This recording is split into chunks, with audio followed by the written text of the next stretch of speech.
Hello my dear friends, and welcome back to another Star Wars news update. It is I, once again your favourite galactic hostess, Star Wars Meg, and today we have some pretty surprising news. Before we get started, if you've not done so, please be sure to hit the big subscribe button down below, and since it was the release of Skeleton Crew on Monday night, yesterday I posted my full episode breakdown and review. Don't miss it. I like to think my style of breakdown and review is pretty unique for this platform, so I really hope you check it out. But no more jibber jabber, let's dive straight in. We begin with some pretty shocking news. The Acolyte might have been cancelled. It was poorly received by the fandom, poorly received in terms of viewership, and any plans for a second season were completely abolished. But that has not stopped some of the actors from hoping it might still return, saying it's not too late. You had some like Carrie-Anne Moss, who made peace with the show's fate, but then you have those like Manny Jacinto, who took it very personally. And I should just clarify,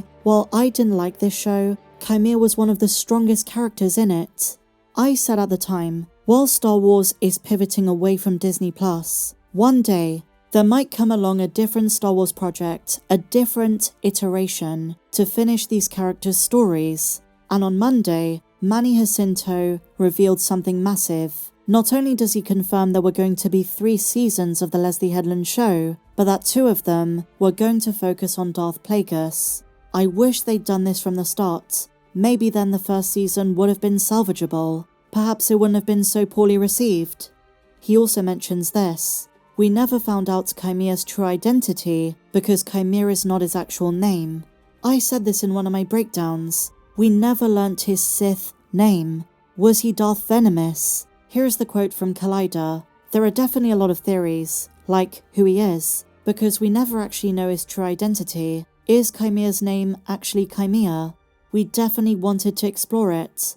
There was definitely going to be more of Plagueis in the second, or if not, the third seasons of the show. And here's another massive revelation I just can't say because, you know, we could come back. Is this what the kids call copium? He goes on to say, I don't want to spoil anything or give anybody any false hope, but I would just say there was a lot more to explore, for sure. So it doesn't sound to me like he knows anything about a resurgence of the Acolyte, but Leslye clearly told him quite a bit about what was going to be in the original second and third seasons, but I think they blew it. A little something called you blow it. Unless Lucasfilm wants to make another bad business decision, this sounds like it's already dead. This is more of a what could have been scenario. Darth Plagueis appeared very briefly, and a month or 2 ago, we did see some more concept art for the character. See, here's the thing. To me, if they want to do more with Plagueis, more with Qimir and Venestra, they have to take a different creative approach. My personal view, it can't be Leslye. You've got to get some new showrunners in and genuinely follow through on the promise of a Sith-oriented story. While I didn't like The Acolyte, there were some interesting concepts. They were just executed very poorly. Qimir is a great example, an intriguing dark side character who was let down by the writing. We wanted to learn who his master was, the dynamic between Plagueis and the stranger. Manny himself was great. He was not the problem.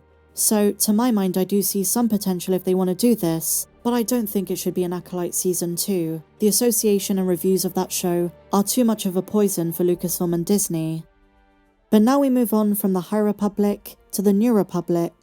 At the premiere of Skeleton Crew, Dave Filoni has spilled the beans on a couple of updates, one for the Mandalorian and Grogu, and the other for Ahsoka's second season. Let's start with the latter. Now that Skeleton Crew is done, Dave says he's giving everything to Ahsoka. Ahsoka Season 2 is his next project, his next big priority, which is fantastic news. And he restates, filming begins very soon. But what's really surprised fans is he's still writing it, and some of the process has been rather challenging. I imagine a massive hurdle was the passing of Ray Stevenson. How do you continue the story of Baylan? But he's very excited.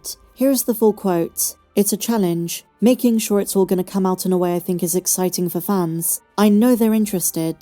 And he also says he is still the sole writer of the show, so not too much collaboration on the writing front. And in terms of the Mandalorian and Grogu, he said this. It was great seeing Grogu come to life. It's amazing how far it's evolved, and what we can do with the puppetry compared to Season 1. And Dave confirms, the movie has wrapped. So some very encouraging Mandoverse updates. It's great to see Dave excited, and what an appropriate and fantastic place to announce it. And I can tell you firsthand, from comments, from metrics, from social media, there is so much hype for Ahsoka's second and what I presume is final season. But in other Star Wars updates, well, it seems like Cara Dune is back. Kind of. Star Wars fans are pretty astonished. The brand new Star Wars encyclopedia not only kept her in, but also gave her quite a substantial section. In spite of the ongoing lawsuits between Gina Carano and Disney, they still paid homage to the character from the first 2 seasons of the show.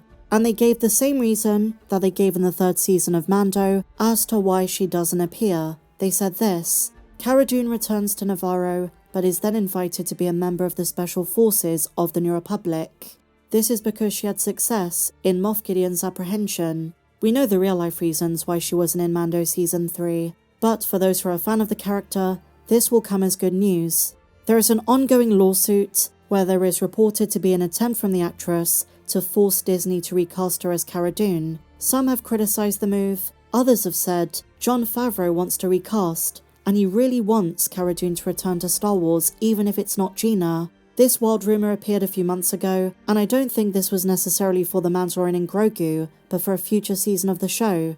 I think they're still trying to work out what to do with the cancelled Rangers of the New Republic. Is it being repurposed in other Mandoverse shows? And the question is, if they did recast, wouldn't that just draw attention to the controversy? Wouldn't it just remind Star Wars fans of what happened? If they want to plough forward in the Mandalorian story, it might benefit them to keep working around it. But there are still plenty of fans who say the show isn't the same without her. The report says this: Lucasfilm is open to the possibility of replacing Gina Carano as the Star Wars character Cara Dune. Some sources have been saying that behind the scenes, Lucasfilm has been trying to figure out a way to bring the character back, but they're not sure how to do it. She was originally in Jon Favreau's plans for a 3rd and 4th season, but when Gina Carano's contract was terminated, they wrote her out of it, with the late Carl Weathers' character Greef Karga giving Din Djarin the news that she's been transferred to Special Forces.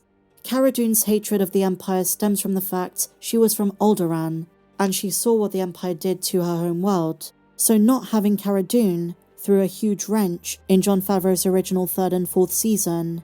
But I know a lot of you are thinking, let's just move on, it's done now, it's over. But at least now we have The Mandalorian and Grogu, Ahsoka Season 2, and the rest of Skeleton Crew to be excited about. What do you think? Let me know your thoughts on all of today's updates in the comments down below. And if you enjoyed this one, please be sure to give me a big fat thumbs up, subscribe if you're new, check me out on socials, and may the Force be with you, always.